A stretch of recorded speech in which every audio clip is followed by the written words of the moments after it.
exposición diciendo que lo primer elemento que nosotros tenemos que tener en consideración para adentrarnos en la historia de la investigación cualitativa y por lo tanto de los antecedentes de lo que nosotros hoy día denominamos sistematización, lo encontramos en un especial grupo de activistas sufragistas del movimiento ciudadano y de mujeres en Chicago a fines del siglo XIX.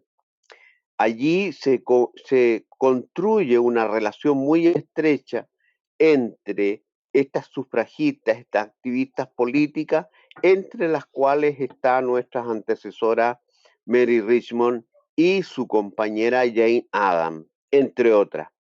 Y estas mujeres que desarrollan una actividad política muy importante en los años 90 del siglo XIX en Chicago, en las condiciones de desarrollo de un industrialismo feroz en Chicago, con masas europeas y masas campesinas que vienen llegando a Chicago para hacerse parte de este proceso de industrialización, es que se constituye también una cuestión social aberrante en los tugurios y lugares de habitación de Chicago, y ese proceso, ¿no es cierto?, de tugurización, de cuestión social emergente en las condiciones de industrialismo que son similares a las que están sucediendo en la Europa, en Londres, en definitiva, en los puntos en donde se está desarrollando el capitalismo, es el terreno en donde entonces comienzan a confluir los esfuerzos por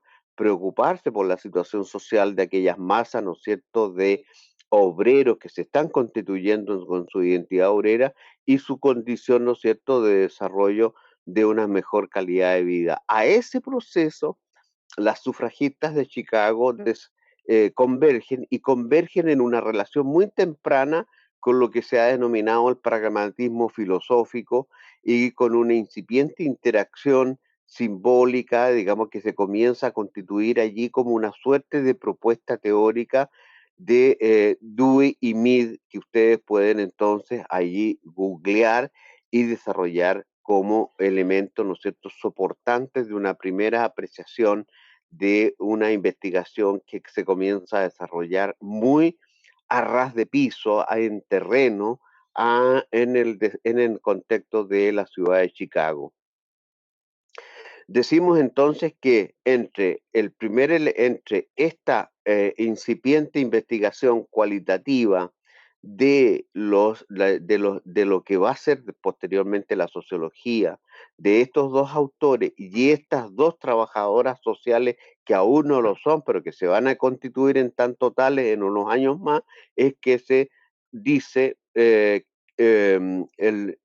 se encuentra el núcleo fundante de la primera o de las primeras actividades de relación virtuosa entre una incipiente propuesta sociológica de conocimiento de la realidad social y de una acción profesional vinculada a este mismo tenor por parte de estas dos trabajadoras sociales que van a ser posteriormente trabajadoras sociales. Recordemos que Mary Rismo va a ser entonces primera directora de la Escuela de Trabajo Social en la ciudad de Nueva York. Esta cuestión es un elemento que no siempre está disponible en la historia del trabajo social y que a mí me parece que es importante que nosotros podamos recuperarla como un antecedente fundante de nuestros procesos, ¿ya? Es decir, el desarrollo, ¿no es cierto?, de la disciplina del trabajo social tuvo que ver, como decimos acá en esta presentación, con el estudio de casos sociales que nutrieron la discusión de lo que se denomina en la investigación social cualitativa como la Escuela de Chicago. Bueno, de partida, cualquier pregunta, interrupción son más que bienvenidas. Así que por favor está ahí el chat disponible y el micrófono disponible para que ustedes puedan realizar algunas preguntas o cuestionamientos a lo que estamos desarrollando, ¿no? Em, Este primer elemento, entonces, me gustaría que ustedes lo tuvieran en consideración cuando se señala, ¿no es cierto?, que la sistematización sería un movimiento emergente nuevo, de novísima novedad, y la verdad es que la sistematización es otro de los procesos que en la década del 60 al siglo XX recoge de alguna manera muy extraordinariamente también este primer esfuerzo que se está desarrollando en los orígenes de este acercamiento de lo que va a ser una nueva profesión como la de trabajo social con esta escuela, ¿no es cierto?, de lo que va a ser la primera escuela cualitativa que se conoce en la historia, ¿no es cierto?, de la ciencia social, y que es la Escuela de Chicago, con estos dos autores que estamos acá mostrando con Dewey y con Mead, ¿ya? Em, Posteriormente, ya unos 20 años más tarde, después de que Mary Richmond ya ha desarrollado su propuesta, ¿no es cierto?, de estudio de casos, su famoso libro Diagnóstico Social, ella ya se constituye como una profesional a partir de este proceso, ¿no es cierto?, de desarrollo in situ de su propia especialidad, es decir, sin estudiar, porque no había dónde estudiar trabajo social, pero sí en esa relación, ¿no es cierto?, que se desarrolla con Mead y con Dewey, es que se constituye entonces ella misma como una vocera de esta emergente profesión que comienza a transitar en las primeras décadas del siglo XX en la ciudad de en Norteamérica, y específicamente entonces ella asume en la Escuela de Trabajo Social y asume, ¿no es cierto?, la cátedra de caso social individual en la Escuela de Trabajo Social de Nueva York. Ya viene entonces con una experiencia de haber desarrollado un proceso de investigación en terreno y haber tenido durante unos 15 o 20 años una relación, ¿no es cierto?, de colaborativa con lo que va a ser, ¿no es cierto?, esa primera sociología cualitativa, esa investigación cualitativa de la Escuela de Chicago. Ella ya es una intelectual, Mary Richmond, es una feminista además, es una militante que desarrolla entonces la profesión del trabajo social en la perspectiva, como decíamos, de esta investigación cualitativa de la realidad social de Nueva York y de otras grandes ciudades de Norteamérica. Y como decíamos hace un rato, bueno, la Mary Richmond fue autodidacta, construyó a sí misma en ese proceso, y así es como lo plantea Vivian Travi en sus propuestas que yo acabo de anotar por ahí en el chat, ¿ya? Este proceso es entonces el proceso originario, el primer antecedente. Entonces, la Mary Richmond entonces no pasa por la universidad, pero llegó, como decimos acá, a establecer una profesión universitaria. Entonces, si queremos recuperar el sentido investigativo de relación profunda con la ciencia social y con la investigación social, el primer antecedente del trabajo social está puesto precisamente en Mary Richmond, ¿ya? Es decir, ahí hay una... eh, sí, estoy mostrando el archivo. ¿No se ve? Profe, yo no lo puedo ver.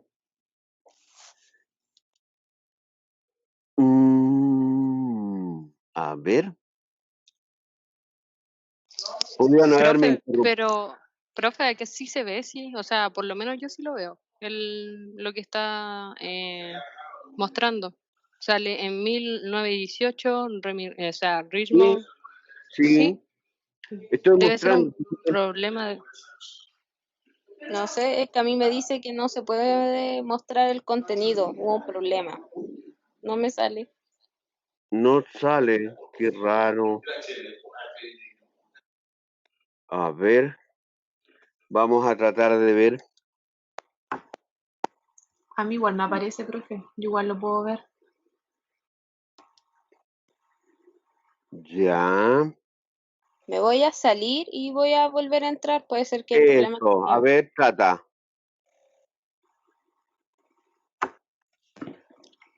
A mí me pasó, profe, la otra vez en la clase que tuvimos con el video en YouTube. Me pasó que yo ingresé a la clase y tampoco pude, o sea, solamente se escuchaba el video, pero no se veía. Quizás a ella le pasó lo mismo. Ya, ¿Y ahí en ahí? ese, ¿sí? Sí, ahí sí. Ahí sí, ya, perfecto. A ver, si yo apago, si me ven a mí, Sí, Sí. ya. ¿Se ve mejor con la cámara encendida? ¿Con la mía? yo lo veo igual, o sea, no se ve ni borroso, ni se Ya, escucha mal, nada. Se ve bien. ya, perfecto, perfecto. Entonces, a ver, vamos a tratar de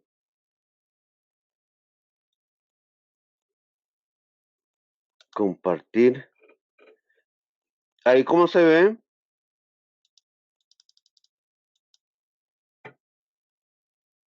Sí, profe, se ve bien. ¿Todos ¿Se están ve, viendo la profe? presentación? ¿Sí? Sí, sí, sí se ve. Ya, perfecto. Ya. Ok. Estoy grabando la clase de todas maneras para que ustedes la puedan ver después, ¿ya? Ok, bueno, para resumir lo que estábamos señalando es esta presentación que no es otra cosa, ¿no es cierto?, que señalar que en los orígenes entonces del acercamiento o de la incorporación de la investigación en trabajo social tiene que ver, ¿no es cierto?, con esta primera formación de una escuela de investigación que es la primera que las ciencias sociales puede datar en su historia a partir de lo que hace Mead y lo que hace Dewey en la Escuela de Chicago, y que en esa relación entonces se encuentran, ¿no es cierto?, con este grupo de mujeres sufragistas, políticas, comprometidas, que son integrantes también del movimiento, de los primeros movimientos feministas, donde se encuentra nuestra antecesora Mary Richmond, ¿ya? Y ese proceso a mí me gusta y coincido con lo que ha planteado Vivian Travi para señalarlo como el primer antecedente que nosotros podemos encontrar en un antecedente muy potente para entonces fundamentar nuestra necesidad, obligatoriedad de recuperar la cuestión de la investigación para nuestro propio acervo profesional. ¿Ya? Ese es el sentido, ¿no es cierto?, que tenía esta primera interacción, entonces, perdón, esta primera presentación. Entonces, esta cuestión es una cuestión, un antecedente histórico no menor, digo yo, para poder entonces fundar la idea de la sistematización cualitativa como nuestra investigación en trabajo social. ¿Ya? Ese es el proceso entonces que estamos planteando. ¿Ya? Hemos dicho entonces que esta intelectualidad que se forma y que posteriormente deviene en el desarrollo de la Escuela de Trabajo Social Norteamérica son un antecedente que nosotros podemos recuperar como una cuestión fundante de nuestro proceso de construcción de una propuesta de investigación, de sistematización cualitativa. Es decir, en ese sentido, esta mujer no solamente no pasó por la universidad, pero se constituye ella en una profesional, pero además llega a establecer junto con otras a una profesión universitaria.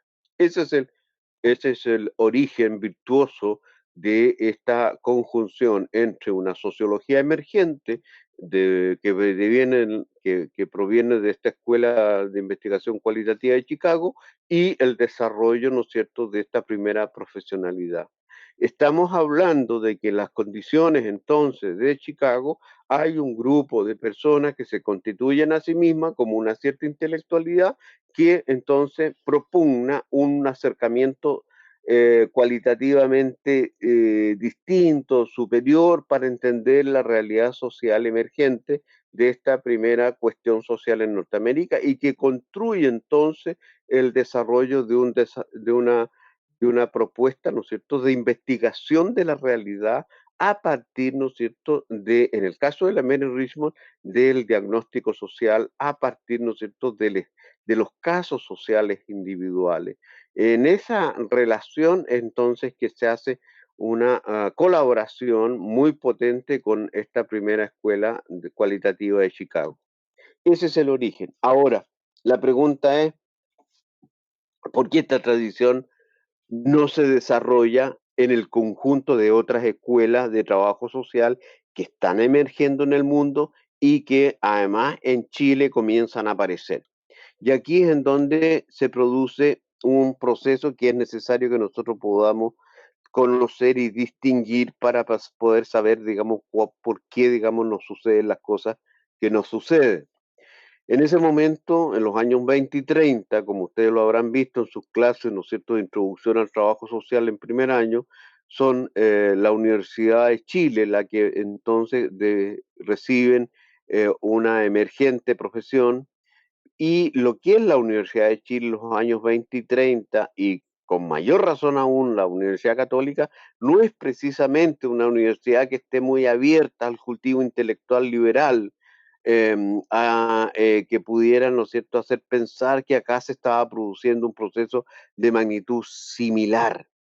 La verdad es que las propuestas académicas que comienzan a circular en las primeras formaciones de trabajadoras sociales acá en Chile, en la Católica y en la Chile, es que ellas adoptan un tono muy asistencialista, muy instrumental, muy paramédico, es decir, se están formando profesionales para que sirvan de colaboradoras al médico o muy parajurídicas.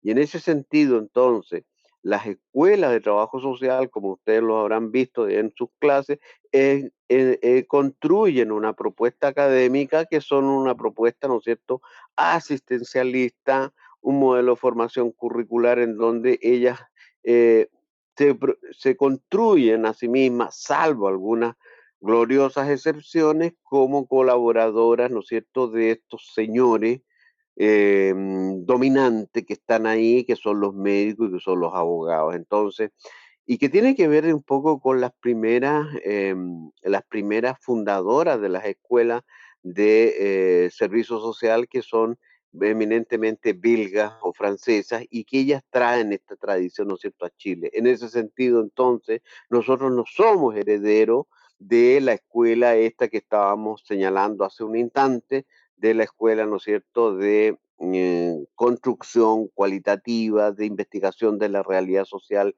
que estaba, ¿no es cierto?, propugnando la Mary Richmond en Nueva York. Nosotros provenimos de una tradición de asistencia social que proviene básicamente, ¿no es cierto?, de Bélgica y Francia. Lamentablemente tenemos que decir esto, porque entonces se construye una cierta noción asistencial de visitadora social en estas primeras escuelas que nosotros tenemos, y por tanto entonces ni siquiera se plantea la necesidad, ¿no es cierto?, de esto de la investigación de la realidad social en la perspectiva de lo que estaba realizando Mary Richmond y Jane Addams en Nueva York. Al contrario, acá la formación solamente se restringe a esta actividad de ser como ojos extendidos de la labor médica o de las políticas emergentes, políticas sociales emergentes que se comienzan a construir a contar de los años 30, ¿no es cierto?, en nuestro país, ¿ya? Entonces, ese elemento me parece importante entonces para ir dejando claro por qué nosotros desarrollamos durante la primera 50 años del siglo XX en el trabajo social una cierta, se desarrolló el trabajo social con una cierta ausencia de profundización de la investigación y de la exploración de la realidad social, salvo excepciones que me imagino que en algún momento las nuevas generaciones de trabajadoras sociales con sentido crítico comenzarán a estudiar. Eh, y esto es un desafío que hay que tener siempre presente. Hay o podrían haber en estos primeros 50 años del siglo XX excepciones excepcionales de trabajadoras sociales que hicieron o construyeron una perspectiva muy al acorde a lo que estaba planteando Mary Richmond en Norteamérica, pero que habrá que desentrañar.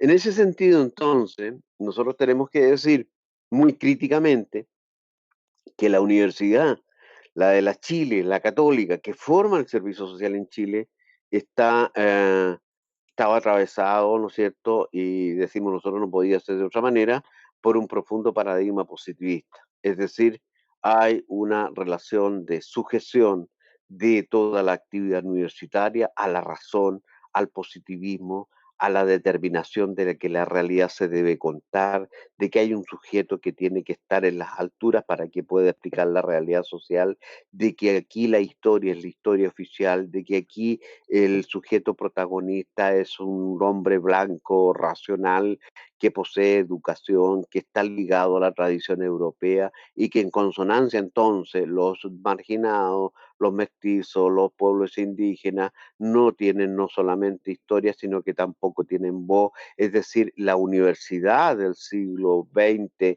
en la primera mitad del siglo XX, es una universidad elitista que mira a la sociedad desde un tabernáculo intelectual en donde ellos se sienten seguros y poseedores de la verdad. En ese sentido, entonces, nada más alejado de lo que estaba desarrollando Richmond, Mead y Dewey en Chicago en términos de explorar las profundidades de la realidad social.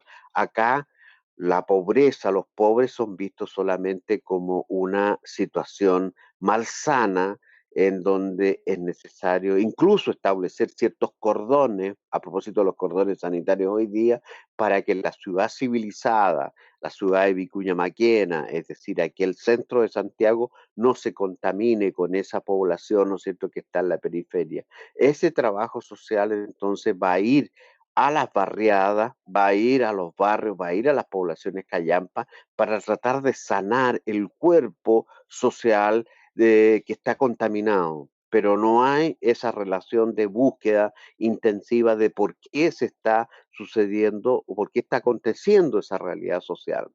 Entonces, lo que tenemos que decir, hay propuestas distintas, evidentemente, esto es lo que yo estoy planteando, lo que hay que decir es que el servicio social, entonces, que se instale en la universidad, en esa universidad, no puede no dejar de adoptar una posición subalterna, es decir, el servicio social, la visitación social acepta, ¿no es cierto?, ser una colaboradora subalterna respecto de los fundadores médicos, de los benefactores, es decir, recordemos que la Escuela de Trabajo Social de la Católica surge porque un señor oligarca que ha conocido esta experiencia de trabajo social distinto en Estados Unidos, cuando se muere su mujer, su señora, entonces él se siente atravesado por la idea de colocar parte de su fortuna en nombre de esa mujer, de esa esposa que ha muerto, y de ahí sale el nombre de la primera escuela, de la Escuela de Trabajo Social de la Católica. Doña Elvira Mate de Cruchaga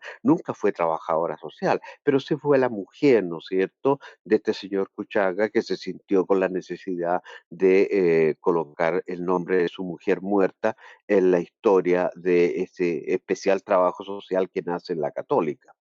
¿Ya? Es decir, un origen bastante poco acorde a lo que nosotros podríamos pensar que es un trabajo social. Doña Elvira Mata de Cruchaga nunca fue trabajadora social y sí fue la mujer, ¿no es cierto?, de un oligarca que se sintió con una pesadumbre para colocar entonces el nombre de su mujer en la escuela, ¿no es cierto?, de esta primera escuela de trabajo social. Estos elementos, mi estimada conciudadana, no son menores a la hora entonces de desarrollar este primeros pensamientos respecto de por qué nosotros no pudimos, ¿ya? En esas primeras instalaciones del trabajo social en Chile, vincularnos con esta tradición virtuosa de investigación cualitativa que sí había surgido en Nueva York a cargo de Mary Richmond y de Mead y de Dewey, ¿ya? Eh, y por tanto, entonces, lo que tenemos que señalar es que desde los años 30 a los 60 en la historia del trabajo social, solamente hay una posibilidad de desentrañar solamente trayectorias individuales em, a las que podrían nosotros estar buscando en la tradición norteamericana de la escuela de Chicago. ¿Ya? Profe, Dígame. ¿y por qué razón aquí en Chile como que se tomó o se apegaron más a lo que decían en el otro lado del continente, como en Bélgica y en Francia, y no en Estados Unidos?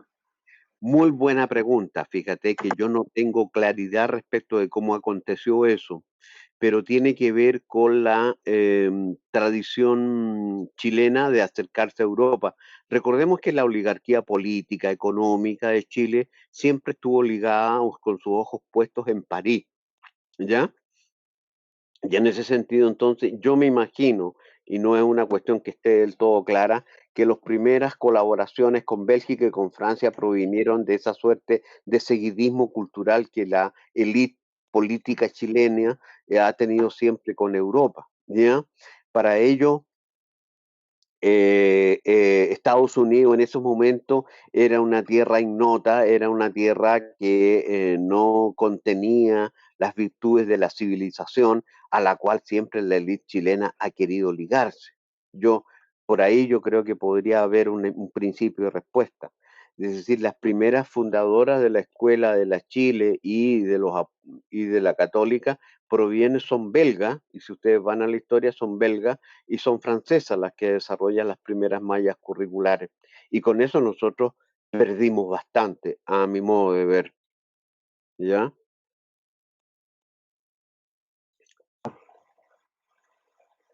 Sí, no, yo me imaginaba más o menos lo mismo, que era como más por el tema de que Chile siempre ha querido parecerse mucho a como al sistema europeo. Pero, por Exactamente. ejemplo, no sé, también me nace la duda, ¿hay algún personaje importante en ese lado del continente, así como Mary Richmond? Sí, por supuesto. En la tradición europea hay muchos que desarrollan una actividad similar a la que está planteando Mary Richmond, a la que está planteando Mead. Lo que pasa es que las que llegaron acá a construir las mallas, ¿no es cierto?, de la Chile, de lo que va a ser la Chile o lo que va a ser la católica, no son precisamente los mejores exponentes en términos de construir una mirada de investigación social, ¿ya? Entonces hay allí una tradición también en Bélgica y en Francia, pero que contiene lo que yo les decía anteriormente, esta suerte, ¿no es cierto?, de seguidismo intelectual respecto de cómo el servicio social se constituye en torno a ser colaborador de las profesiones dominantes que están puestas en el interior de la universidad, ¿ya? ¿Cómo vamos hasta aquí? Paula, Yulisa, Constanza. Bien, profe. Yo le estoy planteando estos elementos porque me parece entonces que pueden servir de reforzamiento a lo que ustedes vieron en sus clases de introducción al trabajo social. Es decir, cuando nosotros hacemos el juego de por qué la sistematización surge con tanta fuerza en la década del 60, es porque ha habido un proceso histórico anterior que no fue capaz de recuperar esa tradición de investigación que nosotros podemos entonces encontrar en la escuela cualitativa de Chicago. ¿Ya? Ese es el punto que yo quería tratar o estoy tratando de demostrar. ¿Ya? Profe, entonces si, por ejemplo, yo en mi ensayo quiero hablar sobre la evolución de la sistematización, ¿puedo tomar un poco igual de esto como parte de la evolución? Exactamente, exactamente. Es decir, de todas maneras, en la otra historia del trabajo social, en la historia que no se cuenta, estos elementos no pueden no estar.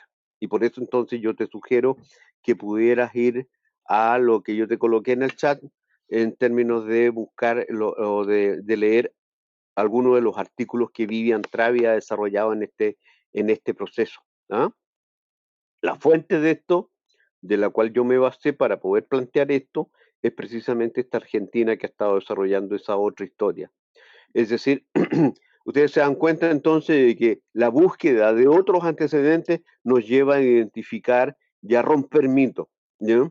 Em, la Mary Richmond no es aquella señora anquilosada que está como en las antípodas de lo que nosotros pudiéramos estar pensando como un trabajo social con perspectiva crítica de hoy día, sino que al contrario, Mary Richmond es esa visionaria, esa sufragista, esa feminista que se constituye como una suerte de poderosa fundadora de esta tradición de trabajo social ligado a la investigación. O sea, estamos diciendo absolutamente lo contrario a lo que de repente se nos ha planteado constantemente. Ese es un poco el punto, Constanza, ¿ya? Gracias, profe. Perfecto.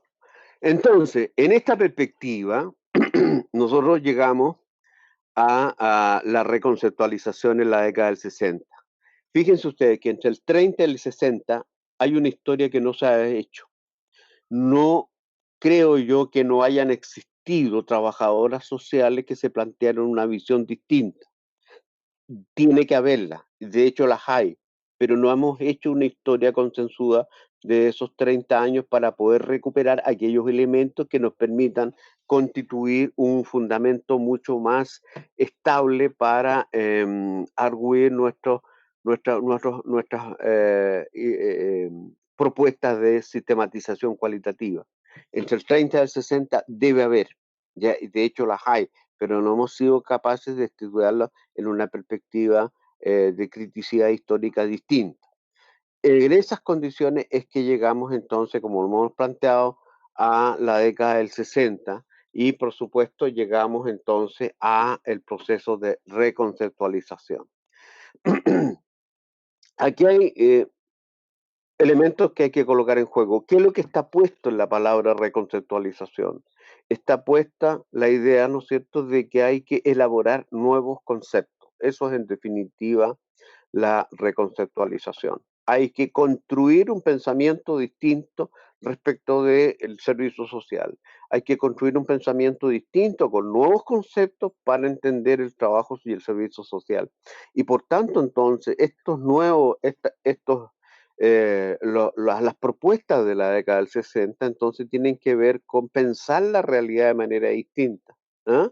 Entonces, en ese pensar la realidad con una mirada distinta, tiene que ver un capítulo muy importante, la relación de lo del servicio social, del trabajo social con la ciencia social. Entonces, en ese sentido, es que en esta perspectiva, y desde el punto de vista de lo que a nosotros nos interesa, es que hay una necesidad de establecer este vínculo histórico entonces con la Escuela de Chicago en la medida que la reconceptualización se plantea, ¿no es cierto?, como una revinculación con esa tradición positiva en el sentido de cualitativamente interesante, crítica, constructiva que nosotros encontramos en esa Escuela de Chicago. Y por eso entonces que la reconceptualización en la mirada que hacemos ahora, debería entonces establecer ese vínculo histórico con esa escuela cualitativa de Chicago. ¿Ya? ¿Qué es lo que dice la reconceptualización? Es que, que cuando la escuela de Chicago, en su propuesta general, pierde la pelea con el positivismo en los años 20 y 30 en Europa y en Estados Unidos con las propuestas positivistas, es decir, aquellas propuestas que señalan que los hechos sociales son como cosas que se deben contar. Es decir, la propuesta positivista que realmente domina, ¿no es cierto?, de ese momento. Toda la ciencia social dice acá la subjetividad es signo de irracionalidad y por lo tanto no debe estar presente en la ciencia social. La ciencia social debe parecerse a las ciencias naturales, dicen. Y en esa pelea entonces la Escuela de Chicago evidentemente que la pierde y por lo tanto entonces en estos 30 años, desde los años 30 a los 60, las propuestas cualitativas entonces pierden esta pelea con el cuantitativismo, con el positivismo, y por lo tanto entonces hay allí un desarrollo que es necesario recuperar para nuestros procesos, ¿ya? ¿Qué es lo que dice la reconceptualización? La reconceptualización señala que en esta primera escuela de Chicago hay un conjunto de elaboración de técnicas, de un conjunto de elaboración de modelos que es necesario entonces recuperar para el propio proceso de reconceptualización. ¿Qué es lo que hemos dicho también en la década del 60? Es que la reconceptualización hay una revuelta, ¿no es cierto?, respecto de la necesidad de construir una propuesta crítica constructiva que revierta el carácter academicista que tenemos en la universidad, que esa universidad se ligue con el entorno, que se ligue, ¿no es cierto?, con los sectores que en esos momentos están emergiendo en la década del 60. Eso es lo que hemos dicho. Y por lo tanto, entonces, que esa universidad que se encuentra más bien lejana de los problemas sociales, al contrario, debe revincularse. Y en ese proceso, entonces, es que la universidad debe repensarse a sí misma. Recordemos que en la década del 60 ha irrumpido el movimiento estudiantil en Francia, pero también lo ha hecho acá en Chile. Los estudiantes se han tomado la universidad en el año 67, se está hablando de una profunda reforma universitaria, es parte también del movimiento contracultural que se sucede en el mundo. Han aparecido, ¿no es cierto?, el movimiento hippie, ha habido una reemergencia, ¿no es cierto?, en las artes, en la cultura, que significa el dejar atrás entonces todo lo que tiene que ver con el conservadurismo de la sociedad capitalista en su versión fordista, en su versión, ¿no es cierto?, de capitalismo productivo. Emerge un nuevo pensamiento que está entonces colocando en jaque al desarrollo de las propuestas conservadoras. En ese contexto, entonces, es que nosotros decimos hay una cierta revuelta en donde entonces el trabajo social comienza a repensarse a sí mismo en función de la reconceptualización. Entonces, este es el terreno, como hemos planteado anteriormente, en que se produce al interior de la reconceptualización también un cierto movimiento de pensar entonces de nuevo en la necesidad de incorporar la investigación cualitativa y que esté vinculada esa investigación cualitativa a los procesos políticos y sociales emancipatorios. Entonces, se dice en ese momento, abandonar la explicación social que es bastante ensayística, tanto en términos sociales como en términos históricos, y que se busque, ¿no es cierto?, una explicación mucho más meritoria de lo que estaba sucediendo en la sociedad. En ese sentido, entonces, que se busca una explicación social mucho más profunda. Y en esa perspectiva es que nos revinculamos con la investigación cualitativa. No solamente debemos explicar la realidad a partir de los grandes procesos, sino que debemos explicar también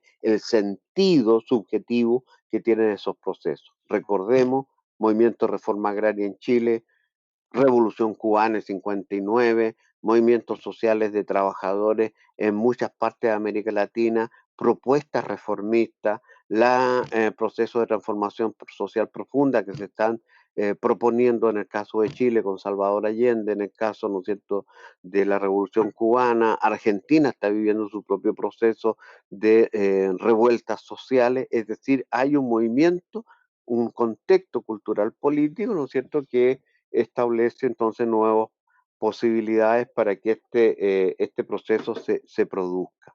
En ese sentido, entonces, es que hay autores en las ciencias sociales que comienzan a pensar América Latina distinta, por colocar algunos. Gino Germani en Argentina está proponiendo que América Latina debe ser moderna, pero debe ser moderna haciendo su propia explicación de lo que está aconteciendo en este mismo continente, pero la universidad sigue estando anclada, sigue estando encapsulada, y esa es la crítica profunda, ¿no es cierto?, que se desarrolla también desde la propia reconceptualización. Entonces, el diagnóstico general en la década del 60, y en esto también, ¿no es cierto?, toca al trabajo social, es que en las revueltas de los años 60 deben exigir sus propios historiadores y sus propios analistas.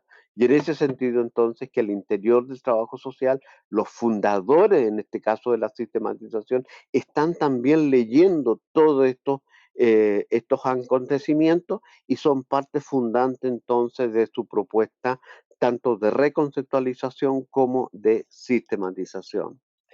Entonces, además se está señalando de que América Latina debe romper los hilos, ¿no es cierto?, de dependencia con Europa, debe pensarse a sí misma y debe pensarse a partir de lo que significa su vinculación con los pueblos indígenas, con los pueblos mestizos, es decir, con el otro que está allí, no solamente como sujeto a ser asistido, sino que comienza a ser sujeto protagonista, activo, participante, ¿no es cierto?, de propuestas políticas, tanto en el caso, por ejemplo, de los pobladores en la década del 60 en Chile, o como el ejemplo de los campesinos sin tierra en Brasil, o con el proceso de los campesinos en Colombia, con Orlando Falborda. Es decir, lo que está tratando de hacer Orlando Falborda en Colombia como fundador de la Escuela de Investigación Participativa, o lo que hace Paulo Freire en Chile, tiene que ver con esta situación, ¿no es cierto?, de releer de manera distinta el papel de los sujetos que son sujetos protagonistas entonces de una historia. Entonces, en la reconceptualización y la sistematización parten señalando aquí, en función de todo lo que hemos discutido, necesitamos reconsiderar al otro, reconsiderar a los pueblos sin historia, es decir, reconsiderar a lo que Frantz Fanon llamaba los condenados de la tierra. Por ahí habría que ver también una lectura de lo que es este autor, es decir, Frantz creo que tiene una Z ahí, Fanon se convierte en un autor de culto para los que están preocupados de este proceso, ¿ya? Frantz Fanon tiene un libro que se llama Los condenados a la tierra, que fue una lectura intensa en la década del 60 y 70, ¿ya? Fanon es un berebere africano, intelectual, que desarrolla una crítica profunda a los lazos de dependencia cultural colonizadores que Europa ha instalado en África y en América Latina. Y en ese sentido, entonces, cuando él habla de los condenados de la tierra, está hablando, ¿no es cierto?, de los que no tienen otra opción salvo la lucha para poder reivindicar sus derechos. Por eso este autor, digamos, un autor clave, clásico, de los que están entonces elaborando la sistematización y están elaborando también la reconceptualización en trabajo social.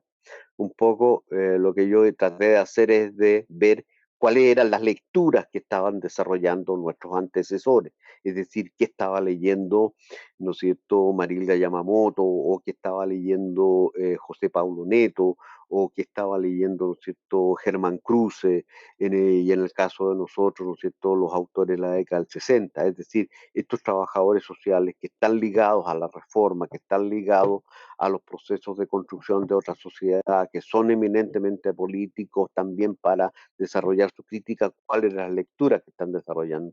Es un tema también muy interesante y que a lo mejor debería ser parte también de un ensayo que pudiera ser puesto, es decir, los fundadores de la sistematización, cuáles eran las lecturas que estaban desarrollando.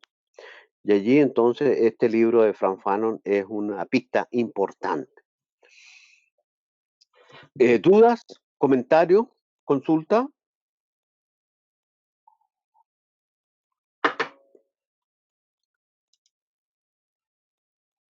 Bien. En ese sentido, entonces, lo que tenemos por último para ir desarrollando es que entonces los fundadores de la reconceptualización del trabajo social son también fundadores de esta propuesta que permite o que quiere construir entonces una sistematización cualitativa para el ejercicio del trabajo social. Y en ese sentido, entonces, el ir a Falborda, cuando Falborda plantea una propuesta sociológica sentipensante, o el ir a Paulo Freire con la pedagogía del oprimido, o el ir a Enrique Pichón Riviere, significa entonces no solamente hablar de autores que están leyéndose para la reconceptualización, sino que también se están leyendo para vincularnos de manera distinta con las ciencias sociales en función de la sistematización. Y nosotros hoy día lo traemos a colación para pensar entonces también una sistematización cualitativa, porque esa es la propuesta que estamos tratando de desarrollar en este curso, ¿ya? Entonces, Desde ese proceso, entonces, es que nosotros nos vinculamos con eso que hemos dicho reiteradamente, con la investigación participativa, que era este tipo de investigación de nuevo tipo, que está orientada entonces a describir el sentir de los sujetos con los cuales se trabaja, en el que el sentir de ese pensamiento no puede estar carente de una acción proyectiva respecto a la modificación de las condiciones sociales de existencia. Por eso hemos dicho, la investigación participativa es un proceso que hoy día necesitamos nuevamente recuperar para hablar de una sistematización cualitativa. Entonces, para ir resumiendo, nosotros lo que vamos a plantear acá es que es evidente que es necesario recuperar las propuestas de un Kurt Lewin, Paulo Freire, Falborda, que están puestas tanto en las primeras décadas del siglo XX, para recuperarlas hoy día como una forma de investigación que están haciendo en donde el conocer está compuesto de programas concretos de acción que responden a las demandas que se están produciendo en ese momento. Y dado, decimos nosotros que los problemas, dado que los problemas sociales emergen de lo habitual, la investigación-acción inicia el cuestionamiento del fenómeno desde lo habitual del mundo de lo cotidiano. Y en ese sentido, entonces, nosotros lo recuperamos para la sistematización cualitativa.